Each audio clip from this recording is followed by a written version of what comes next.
ஏங்க கோயில் போகலாமா? பரவாயில்லங்க, லீவாக இருந்தாலும் கோயில் வர்றதுக்காகவே குளிக்கிற மாதிரி இருக்குது. That is best. ஆஹா, இட் சீம்ஸ் கூட்டமாக இருக்கும் போலயே.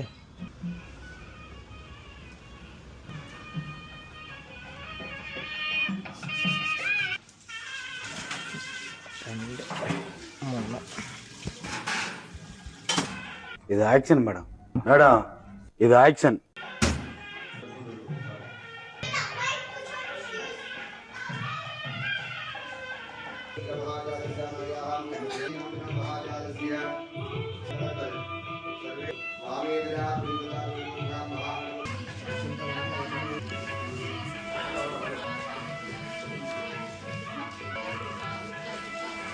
நம்ம ஷூவை மாட்டினேன், பக்கத்துலேயே ஒரு டீ கடை இருக்குது. ஆனால் அந்த வெயில் வந்தது, அதுவுமா பாருங்கள், ஜாக்கெட்டே தேவையில்லை.